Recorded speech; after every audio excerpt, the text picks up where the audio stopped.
Hello everyone, সবাই কেমন আছো? আই হোপ সবাই খুব ভালো আছো, সুস্থ আছো। আমিও ভালো আছি।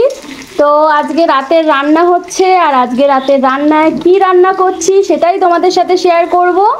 আজকে রান্না হচ্ছে, দেখো এই যে বাবা সরো, এই যে এখানে ভেন্ডিটাকে আমি ভেজে রেখে দিয়েছি, ভেন্ডির ঝাল করব। তো সেই জন্য আর কি এই পেঁয়াজ দিয়ে দিয়েছি তেলের ওপরে, আর কাঁচা লঙ্কা একটা দিয়েছি, আর সাথে কিন্তু সর্ষে বাটা দেবো, তবে সর্ষে বাটাটা কিন্তু পরে দেবো আমি। তো সবাই কেমন আছো অবশ্যই জানিও, কমেন্ট করে জানিও কিন্তু তোমরা সবাই কেমন আছো, আর আমার ভিডিওগুলো কেমন লাগছে, মানে মিনি ব্লগ যেগুলো আমি ছোট ছোট মিনি ব্লগ দিই সেগুলো তোমাদের কেমন লাগে সবাই কিন্তু কমেন্ট বক্সে কমেন্ট করে জানাবে। আসলে কি বলো তো, তোমাদের একটা লাইক একটা কমেন্ট না আমাকে অনেক অনেক মোটিভেট করে, আর তোমরা সুন্দর সুন্দর কমেন্ট করলে না ভিডিও করার জন্য আমার আগ্রহ বেড়ে যায়।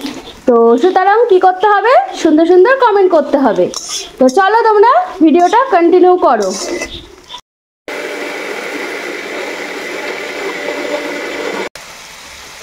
আমার মশলাটা এখানে ভালো করে কষা হয়ে গেছে, আর এবার আমি দিয়ে দিচ্ছি এই যে ভেন্ডিগুলো দিয়ে এবার ভালো করে এটাকে কষিয়ে নেব।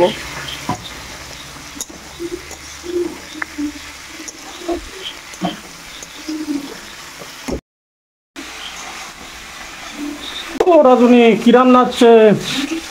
রাধুনি অনেক কিছু রান্না করছে, একটা স্পেশাল জিনিস আমার মেয়ের সবথেকে পছন্দের খাবার রান্না করছি গো। ভেন্ডির ঝাল হচ্ছে শস্য বাটা দিয়ে। এই যে গাইস, এখানে শস্য বাটা রয়েছে, এই শস্য বাটাটা আমি সবার লাস্টে দেবো, কারণ এখন দিলে তেতো হয়ে যাবে, ওই কারণে লাস্টে দেবো।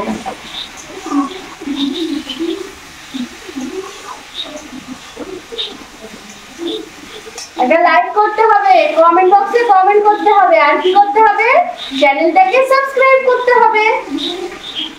তো চলো আমি ঝটপট করে রান্নাটা করে ফেলি, আর তোমরা ভিডিওটা কন্টিনিউ করো। বন্ধুরা, আমি কিন্তু এটাকে সুন্দর করে কষে নিয়েছি। এইবার কি করব, এই যে তোমার এই যে শস্য বাটাটা রয়েছে না, এটা পুরোটা আমি দিয়ে দিচ্ছি। সর্ষে বাটাটা পুরোটাই দিয়ে দিলাম, একটু বেশি করেই করেছি কারণ আমার মেয়ে একটু বেশি পছন্দ করে সর্ষে বাটা দিয়ে রান্না করলে। তো এটাকে আমি আবার বেশিক্ষণ নাড়াচাড়া করব না, আর এই যে গ্যাসের এটা একটু কমিয়ে দিলাম, একদমই কমিয়ে দিয়েছি।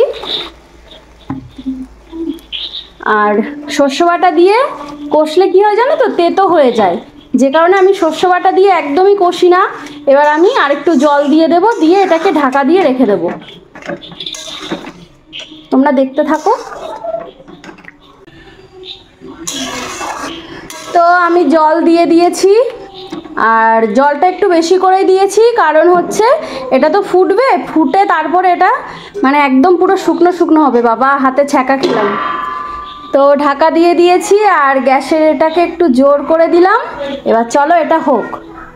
ওটা ঢাকা দিয়ে রেখে দিয়েছি, রান্না হয়ে যাবে একটু পরে, তারপরে সবাই খাওয়া দাওয়া করবো। অনেকটা রাত হয়ে গেছে আর আমার প্রচণ্ড খিদে পেয়ে গেছে। তো চলো আজকের ব্লগটা কেমন লাগলো সবাই কিন্তু অবশ্যই কমেন্ট বক্সে জানাবে, আর চ্যানেলটাকে সাবস্ক্রাইব করে দেবে। যারা নতুন তারা কিন্তু অবশ্যই চ্যানেলটাকে সাবস্ক্রাইব করবে। তবে হ্যাঁ, যদি আমার মিনি ব্লগ ভালো লাগে তবেই সাবস্ক্রাইব করো, তা না হলে করতে হবে না।